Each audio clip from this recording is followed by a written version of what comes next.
பர்த்லமேயு சிகன்பாக் என்பவர் தமிழ்நாட்டில் உள்ள தரங்கம்பாடி என்கிறதான ஒரு இடத்திற்கு வந்து இறங்குகிறார்கள். பாஷை ஒன்றுமே தெரியாது. இப்ப இங்க வந்து ஜனங்களோடு கூட தொடர்பு கொள்ள வேண்டும் என்றால் தமிழ் கற்றுக்கொள்ள வேண்டும்.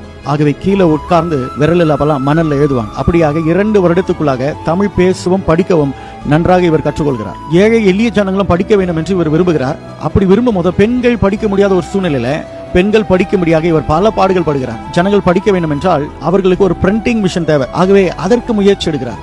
அப்படி பிரிண்டிங் பிரஸ் கொண்டு வந்து முதலாவது அச்சடிக்கப்பட்ட புத்தகம் தான் சத்திய வேதாகமம். திருமணம் பண்ணிக்கொள்ள வேண்டும் என்று இவர் இங்கிலாந்துக்கு போகிற ஒரு சூழ்நிலை. ஆகவே என்ன செய்வது என்று யோசிக்கிறார்.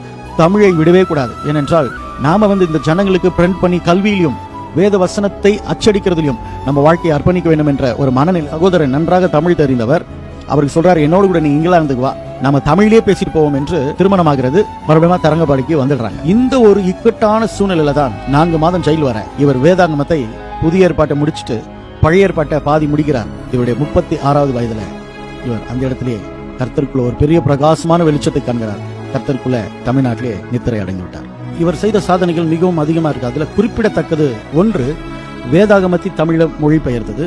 இன்னொன்று, படிக்க முடியாத இருக்கிற பெண்களாகட்டும், படிக்கிறதுக்கு வாய்ப்பே இல்லாத ஜனங்கள், பாமர மக்கள், ஏழை எளிய மக்களுக்கு பள்ளிக்கூடத்தை கட்டினார். படிக்கும்படியாக அவர் ஏவி விட்டார்.